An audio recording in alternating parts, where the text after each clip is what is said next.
Mr. Dow Sun. What's up, JD, buddy? what's up? I can't call it. Well, it's I like Thursday your hair, night. haircut.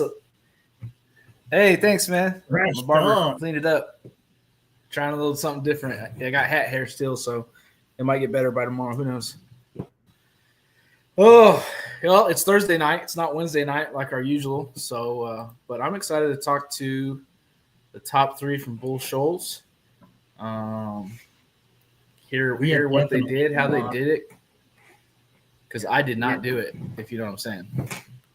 We have definitely unlocked the tool shed tonight because we got some hammers coming up. So I'm excited about that. And you're right. Bull Shoals was, there was a lot of fish. We caught a lot of fish. There was no quality to be caught. And the guys that actually caught the quality, that was the difference. So, yeah. For sure. I think we got the River Championship, not this weekend, but next, if I remember right. That's coming and I up. think Josh, you don't came out kill with me some for big not news remembering the too. exact.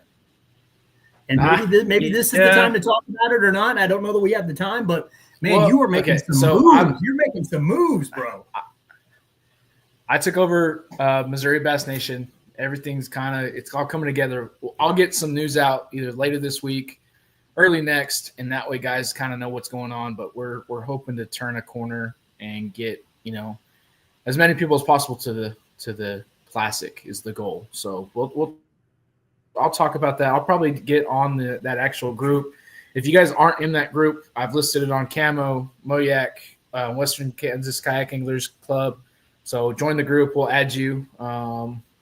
Josh and I are on there. But just been picking people's brains, trying to get everything lined out. But we'll do something special. We're going to have some fun with it. It's going to be a good time.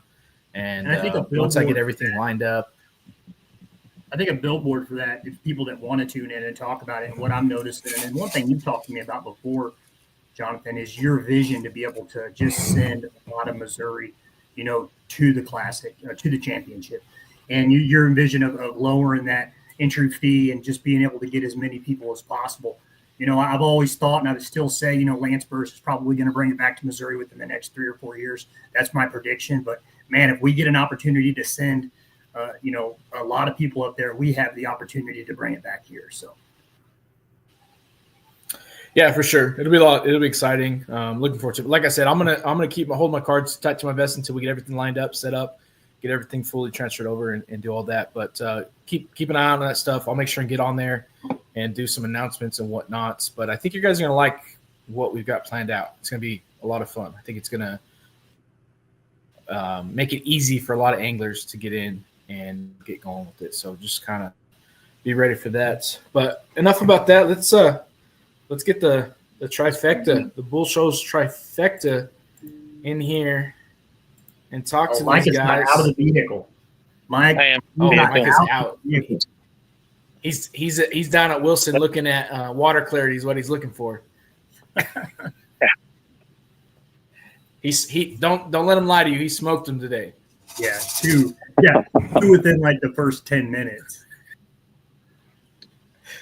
Yeah, something like that. Man. Well, him and Chatter down there. Hopefully they do well. But let's get into Bull Shoals. Zach, I'm going to start with you coming in third spot. I know we ended up at the same spot at the end of the day. But tell us about your day. I know you got out at one point, and that's always kind of risky. But tell us how it went for you, man. Well, like I said at awards there, it was a pretty rough morning. I launched with a lot of very solid anglers that normally finished up towards the top 10. The ramp was packed. I mean, there was a ton of people there. I'm not going to name drop anyone in case it's their honey hole. But we went up there, and there was just thousands of fish, thousands of 6 to 10-inch bass. It was crazy. The white bass were running as well. There was just way too many fish to compete with some of the bigger fish. And I was looking at my graph, and sometimes, honestly, you drop your lure down to something bigger, and a little wolf pack of 3 or 4 small bass were fighting it, and you'd wind up catching one of those instead of one of the more solid keeper-sized fish that were down deeper. It just seemed I couldn't, even get to them. So I wound up moving out of that spot somewhere around 9:30. Been almost an hour loading up, driving 30 minutes, and unloading to the next spot. And that spot, honestly, was about the same. I didn't travel far enough. There were still way too many small fish roaming around. I think I did wind up catching maybe like a 14-incher or something around there. And then I packed up again, spent another about hour or so moving spots.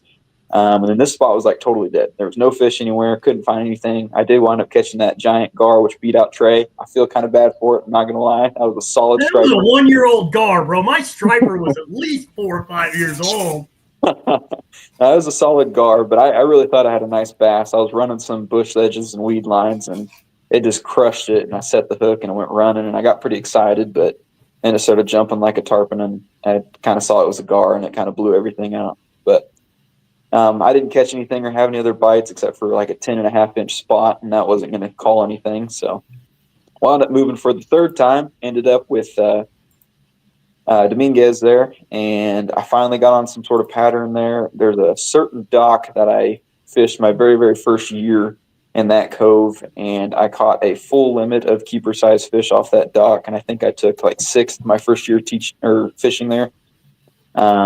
And then I kind of had the same vision. I only caught one off the dock this year. It's 15.5, nothing too crazy, but I mean, that was 4 inches bigger than a majority of my fish. So that's quite the upgrade. I continued working some bluff edges with the crankbait. Had a couple followers actually follow to the kayak, but never commit. So that kind of sucked. And then I fished some brush piles, and that's really where my bite turned on. I caught a 17 1/4, 17 3/4, a 15.5-inch smallie. And I think that's kind of where my bite wound up being most beneficial. Zach, I've noticed something you do, and I seen it when I've had the opportunity to fish with you, once in Stockton and another one on Bull Shoals just last year. And you always seem to always get up there in that top 10, and you move a lot. If you feel an area is not productive, what you do not, and I'm just saying from experience, the 2 times I've fished with you, I've seen that you've moved. I've seen you came in and been able to check an area, really to be able to tell if that area is dead or not, and you make a move. I like that. Is that something you've always done, and something that has it hurt you in the past? No, honestly, and moving spots really has only benefited me. Even at Pond de Terre this year, the weather was horrible. The first spot I started in, I mean, I don't normally get time to pre-fish, and that typically burns me. But if I had time to pre-fish, I'd probably do a lot better. Spend some more valuable time on the water. But anyway, Pomme de Terre, the first spot I was in, wound up being chocolate milk, super debris, horrible fishing. I moved spots. It still wasn't good. I caught an 11-inch spot, and that was it for the entire day. But I at least caught something. And honestly, I don't think in spot number 1 I would have wound up catching anything. So seems like moving spots is always like a risk-reward kind of deal.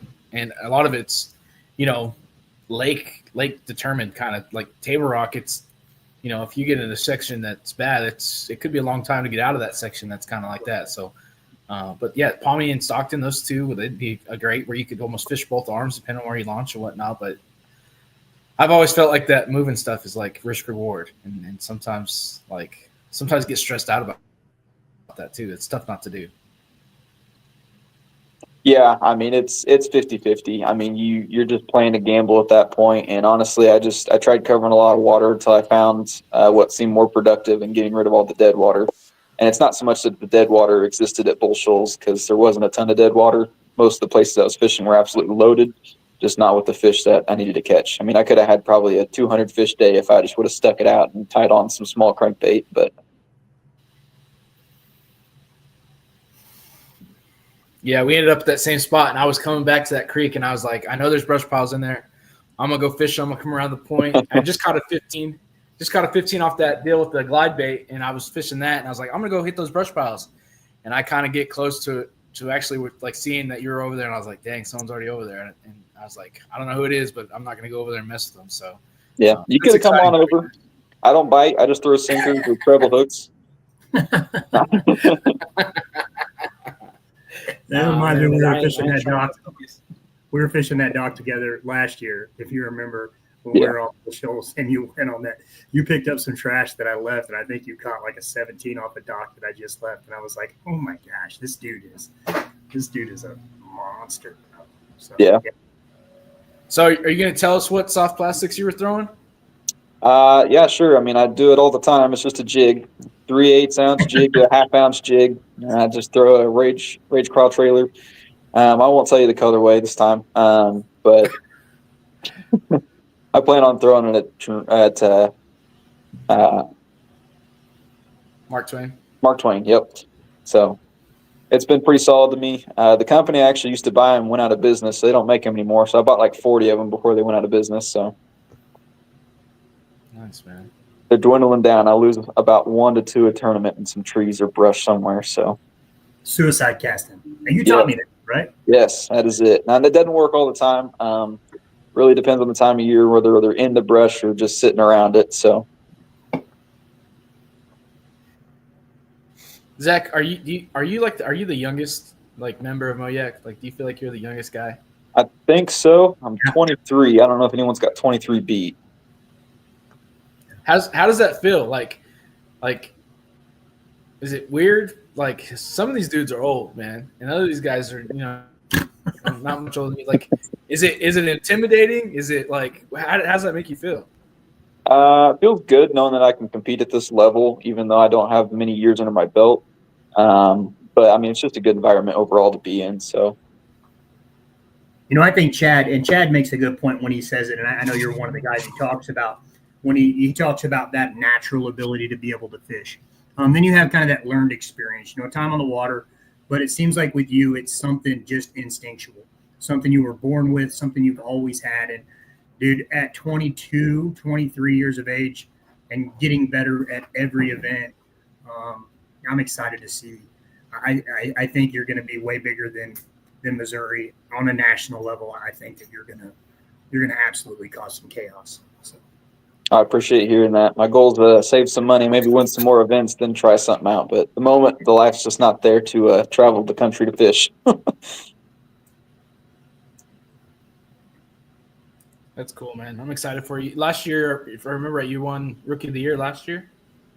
2 years ago now. Yeah. 2 years ago. So third year in the club. Dang, man. So you were taking money at 20, huh? Yeah.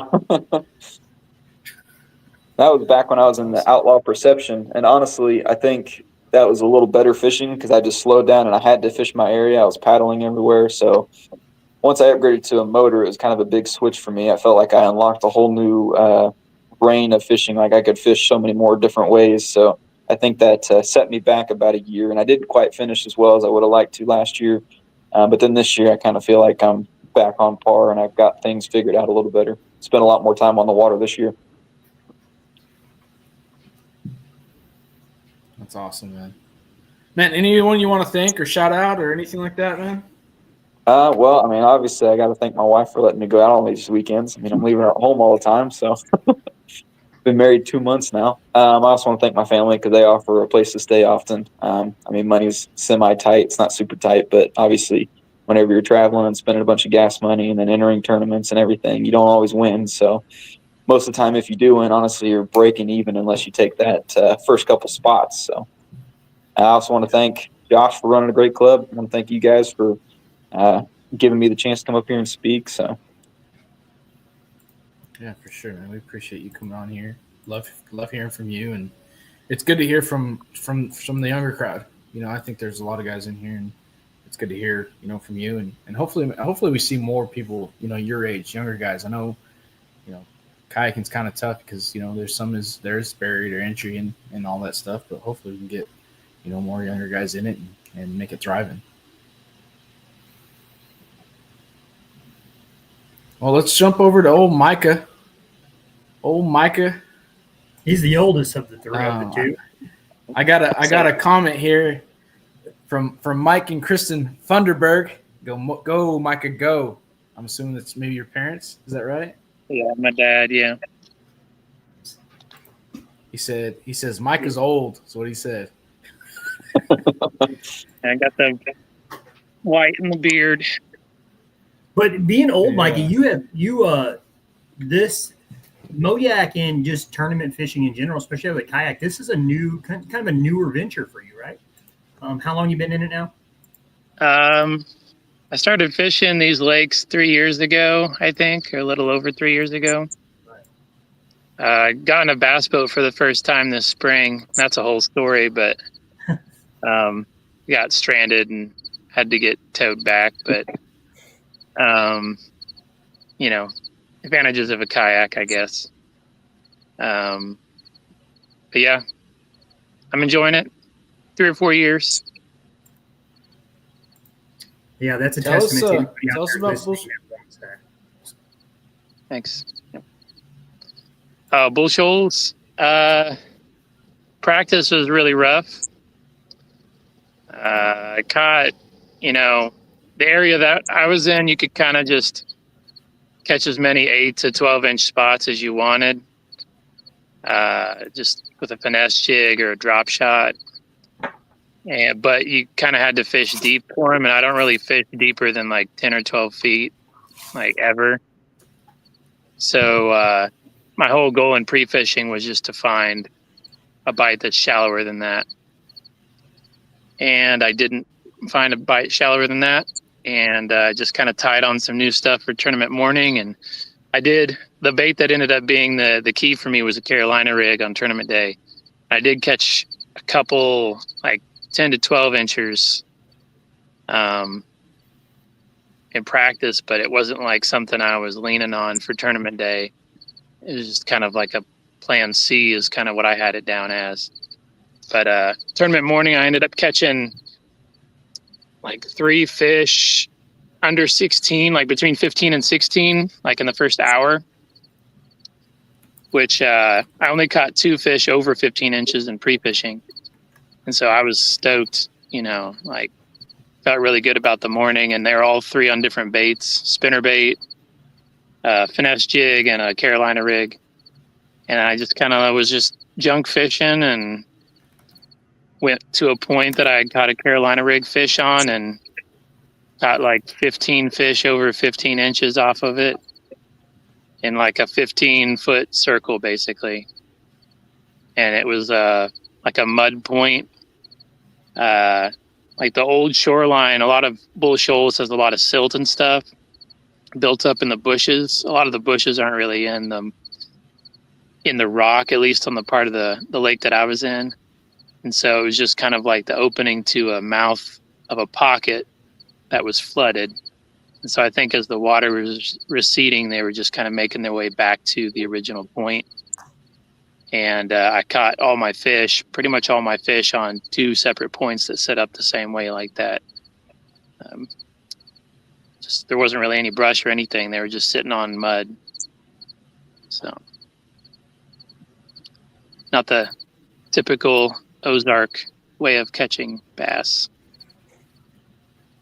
Michael, one thing that has always stood out to me about you is your ability to find a pattern. I think that is a key point to what you do really, really well.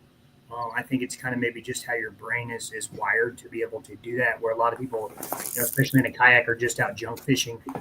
I've had the opportunity to stay with you quite a bit and be able to pick your brain. And when it comes to finding a pattern, I just has that always been easy to you? Is that just something instinctual or something you feel you had to work at? I don't really know. I think it's partially how my brain works, but I think like these Missouri lakes kind of set up that way in general. Like you can kind of, once you find the right thing, you can kind of run it. Although in a kayak, it's usually pretty difficult to run it compared to a bass boat. I mean, most of the time, it has something to do with rock and points, because it's in Ozark lakes. But yeah, it just simplifies things for tournament day because you're just trying to be as efficient as you can. And although a lot of lakes like Table Rock and even Bull Shoals aren't really known for having a ton of dead water like some lakes are, you can still be wasting your time junk fishing, where you can kind of cut out some of that time by just running 2 or 3 different patterns. I like to have at least 2 or 3 patterns to run on tournament day because one of them is not going to work at all. And then just try and upgrade the best that you can. So I know one thing big for you is map studies, something that you just, you're on the map and you're looking at stuff. So when you're looking at that area that you're going to practice in, is it important for you to be able to find an area, obviously, that has different patterns that you can run? Because let's face it, we don't have a lot of areas, and sometimes it's just the same stuff. So being able to go into an area and saying like, well, if that works, I'm going to have a lot of that within that circle. Yeah, an area with a lot of diversity. I mean, if I had my way, I'd just square bill the whole time. But this season, we haven't really been blessed with the right square bill conditions because of the high water and stuff. So I mean, other than Lake of the Ozarks, I haven't really. Well, in Palmy, I caught my fish at Palmy on a Fritz side, but yeah, I don't know. I tried to.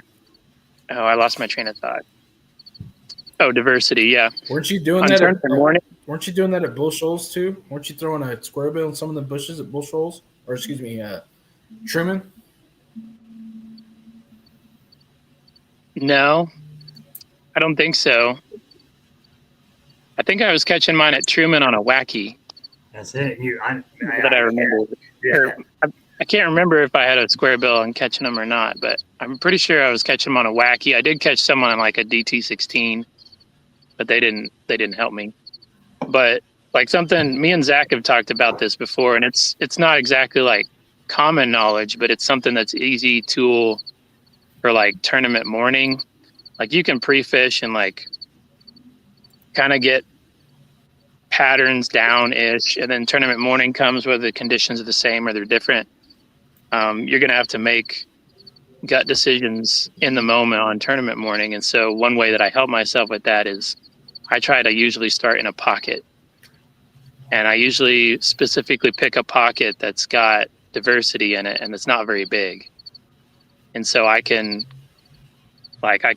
fish like a steep bank and a flat and wood and gravel and chunk rock and hit all those things in like 10 minutes and see if I can like either give myself confidence in the patterns I already figured out the day before or find out that they're on something different instead of like just fishing like one really big bluff bank for 3 hours and then realize that, oh, they're not on bluffs or whatever.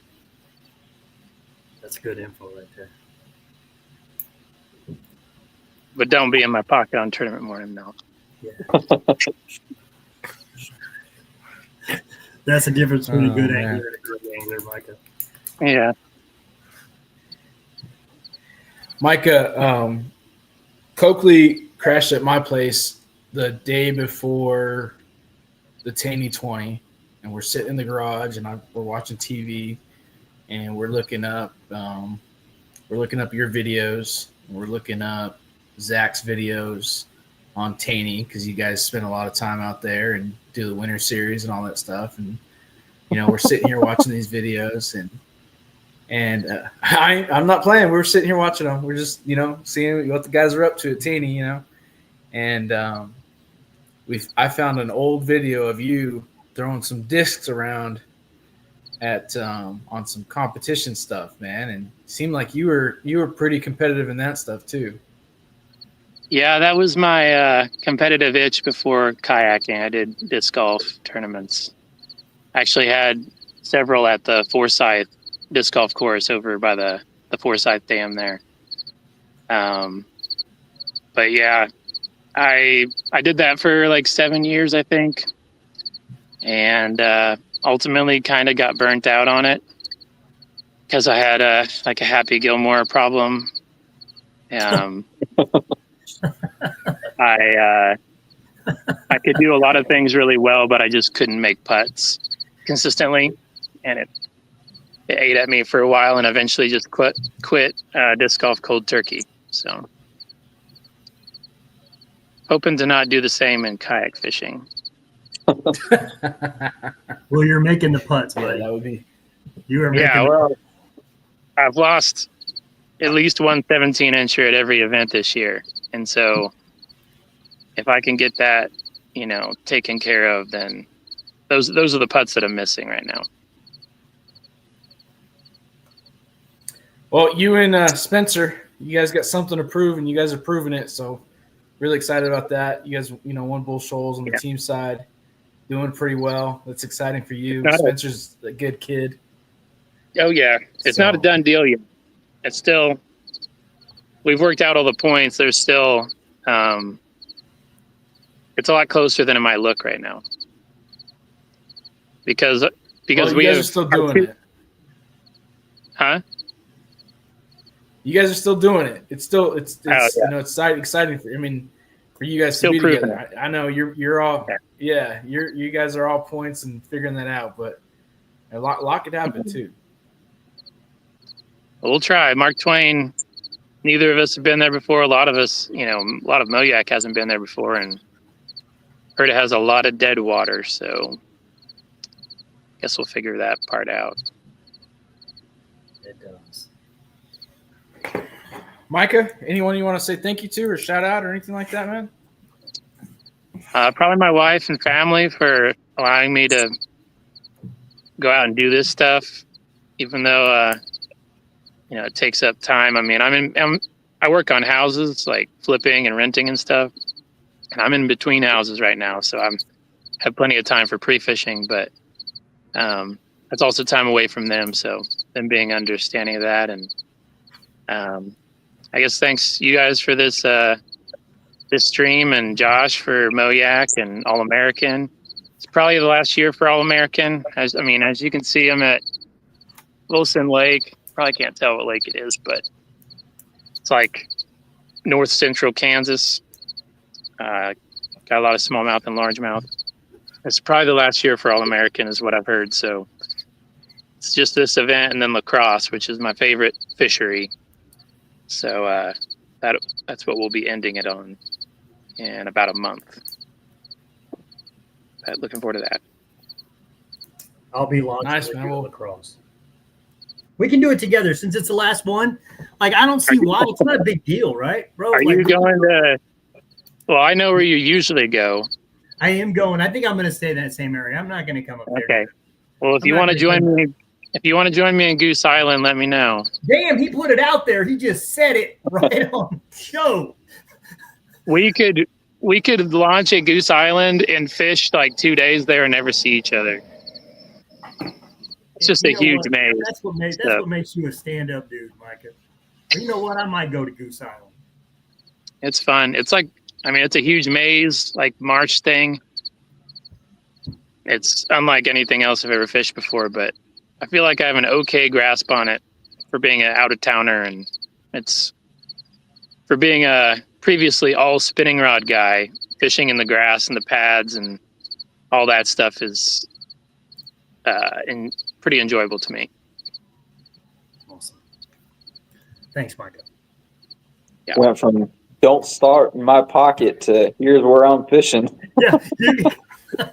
I was just trying to give a blueprint, but then I was like, man, I know this is going to bite me in the butt at some point. Because there's not, a lot of pockets are they're not very diverse, especially the small ones. So, yeah, we'll see. Okay. Yeah. Speaking of frog fishing, speaking of lacrosse, our winner of Bull Shoals, the dude himself. What's up, buddy? Did you catch before you get into it, did you catch a frogfish? I caught 4. Now, I just want to know, you can tell it or not, was it a CMX frog? It wasn't that one. Come on, Dane. I was hoping you would say yes. No, not this time. It was that one that I showed you at, I think, Palmy. I wasn't throwing it at Palmy. I just had them. Spro bronze eye spit shad. They have a deep keel and they walk really good, so they're good for open water. So tell us about your day. Hold on. I gotta talk about something real quick. Okay. Give me 1 second. So, Dan, I jumped on your angler profile, and I was just looking through it, and it looks like you've had 4 first place finishes, and I'm pretty sure they've all been this year. But I just got to looking at this. So, like early this year, Mozingo, you finished second in camo. You won the last event for camo at Stockton, and you won Bull Shoals. That's a lot of pressure, man. That's exciting. Yeah. The one other win that I got was gonna brag for a second. It was the Camo Classic last year on Table Rock too. So that was pretty cool. And it just doesn't stop at kayak. You came out the collegiate series. You came straight. You have some history and Yeah, there is college fishing teams, and you're one of the ones, and you were on that college fishing team. How do you think that transferred to you from going to that college to that bass boat to being in the kayak? To be honest with you, whenever I was fishing in the college deal, I sucked. I was terrible. And but my tournament partner for most of them, he was pretty good, and he's from Ozark, Missouri, so he's down there, fishes Table Rock all the time, Stockton, Bull Shoals all the time. And I've noticed it more this season than ever. I fish a lot like him, unintentionally, but I seem to have picked up something from him that has taught me how to fish those clear water, deep Highland reservoirs like Stockton, Table Rock, and Bull Shoals, and all of them. And I think probably the biggest thing outside of that is like the experience that I got at lakes all over the place. The closest that we ever fished to home was Lake of the Ozarks, and the farthest away that we ever fished was Lake Hartwell out in South Carolina. So got to have a lot of experience everywhere, doing all kinds of stuff.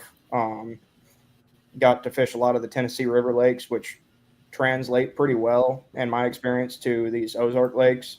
Just less current in the Ozark lakes, but a lot of the techniques are similar, or they can be transferred. So.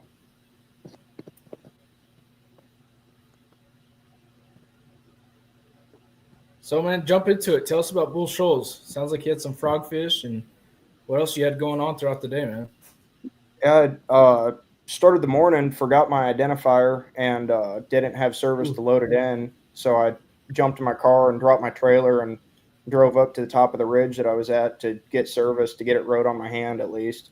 And then, so my first cast in the area that I was fishing was probably like a little after 7:15, something like that, by the time I actually started fishing for the day, which I thought was going to kill me, but I didn't end up figuring out a bite till way late in the day. Well, I caught a whole bunch of fish first thing in the morning, but they were all tiny, kind of like the other guys were talking about. A whole bunch of little ones on a little buzz bait. It was nice to have the limit by, within, 15, 20 minutes of fishing. Took the pressure off for the rest of the day, because that was my goal, was get a limit. I've only fished Bull Shoals in the summertime one other time that I can remember, and it was terrible. I think I fished it for 2 days out of a boat, and I don't think I ever caught a fish. So I was pretty elated to get that limit pretty quick, even if it was, 60 inches or less.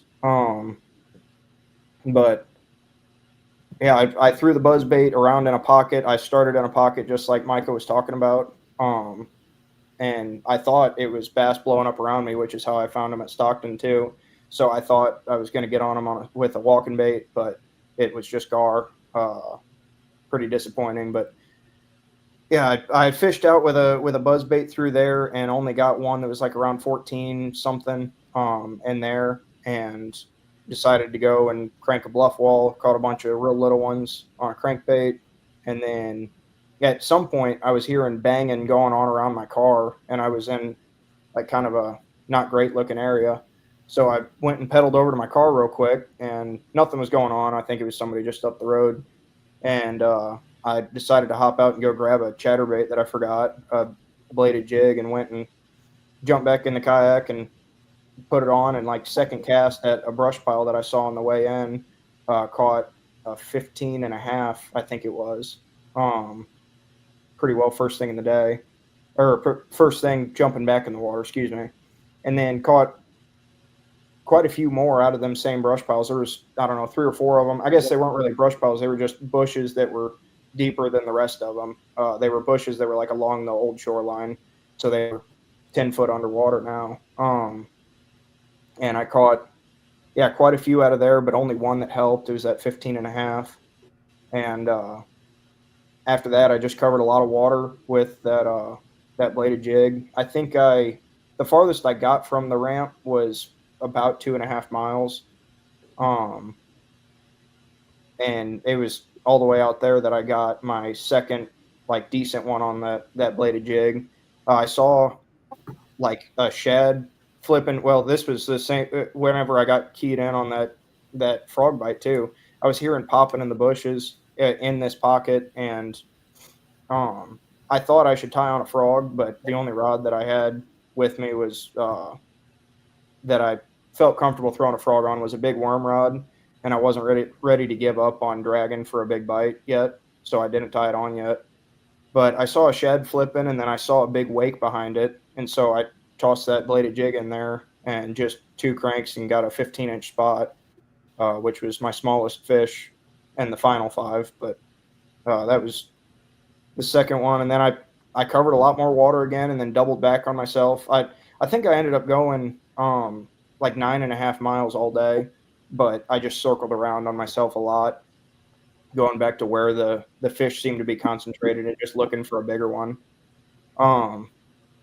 But I ended up going back to a pocket that I'd caught a few on the bladed jig earlier in the day, and I heard the popping in the bushes, and at this point I'd been dragging for a while and hadn't gotten a single bite dragging that big worm, so decided, I'll go ahead and tie on the frog, and that was around 12:30. And second cast with it, I saw one come up off the wall of bushes underwater and smoke the frog, which was pretty awesome to see him come up in clear water like that. I've never had that experience to be able to see him come up and eat like that. And he pretty well ate it pretty close to my feet. And he was 17, I think on the dot, might have been 17 and a quarter. I don't remember which one he was. But that kind of gave me the idea that that's what I had to do for the rest of the day. I couldn't throw anything else. Because the first good bite that I got all day, and I went and frogged a bunch of like bush edges around points and whatever. And I couldn't seem to get bit on anything on the frog outside of little pockets and stuff for a while. And I had a bunch of little ones come up and smack it and not be able to get it in their mouth and whatever. But the ones that I hooked were all decent. I worked in a pocket, made it to the outside, and there was like the last bush before it turned into a bluff wall, is where I caught the 18.75 on the frog. I was just getting ready to reel it in, and I saw him coming up for it, and I panicked and started to swing way too early. But he was a lot faster than I was and ended up catching that frog before I could get away from him. Then went back to where I started, the pocket that I started in, and that's where I caught the 17 or 17 and a quarter, whichever one it was, the third good frog fish of the day. And that gave me a pretty good cull. And then just down the bank from there, I caught another 14 and a half, I think it was, something like that. No, it didn't quite help me, and then got a few more bites, and then it was time was up after that. But I got to check the standings once throughout the day, and I saw Micah was at 81 something, and I knew he culled after that. But I went into it thinking that I hopefully cracked the top 10 was my thought. But that's what's up.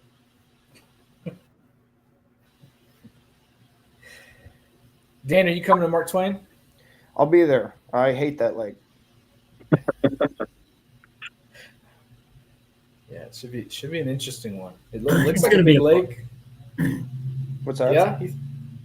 It's going to be a fun one. It fishes a lot. We know that it fishes a lot like Truman. It's not so much a pattern lake as it is a spot lake. There is a ton of dead water, and it's going to shake things up. AOI right now is if you look at it, there are some close numbers, and it's going to come down to these two drops. And Mark Twain can be a heartbreaker.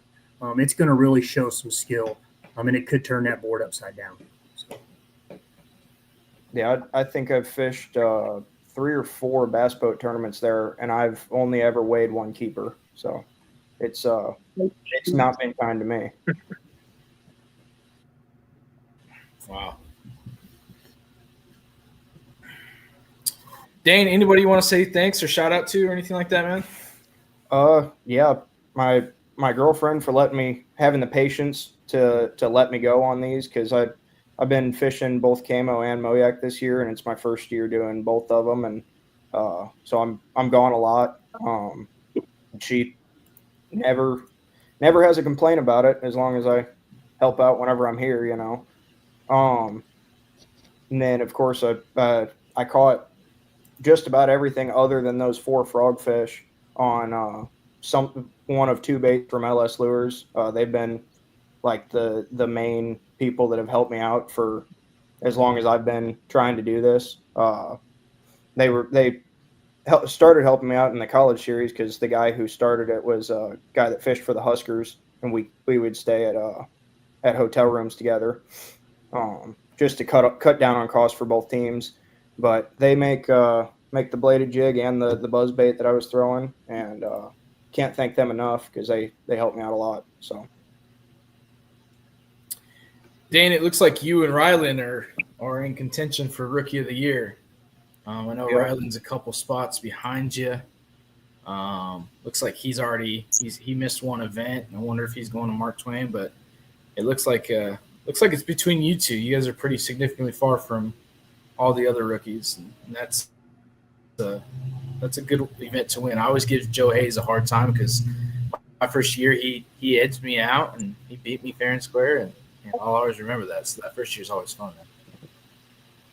Oh yeah, the rookie of the year thing. That was a bit, Noah edged me out last year, 1-2, and that's always a fun thing. That's a year you'll always remember. And I'm rooting for everybody to get it, Dane. But I mean, you have a really good relationship, and same with Ryan though. So I'd be ecstatic to see each one of you win it. But I know that you put in a lot of hard work. So for sure, I appreciate that. Well, guys, appreciate you guys coming on here, taking time out of your schedule. I know we're headed to Mark Twain. Should be a good time. Hopefully, you guys all suck and Trey and I do better, and then we can move up the ladder. But honestly, best of luck to all you guys, for real. It's always fun competing. We hope Zach moves like 17 times at MTL. So, hey, watch him catch 17 fish at 17 spots. Right. That lake, I've been looking around. There's not a ton of access points in some of the pockets that Mike is talking about that kind of show what I look for, honestly, on Google Maps. And so I'm struggling a little bit. We'll see what happens. Yeah, I've found it being a pretty difficult lake to map study for so far. Yeah, and Google Maps has it down a ton, so I don't know what it should really look like. And it's during the winter, so the lake looks frozen over too. You can't hardly see any of the timber. So. Yep. Fun stuff. Well, Micah, good luck this weekend. Dane, Zach, I hope you guys have a good weekend. And we'll definitely see you guys at Mark Twain. See you there. See you. Good luck. Good luck, Micah. Thanks.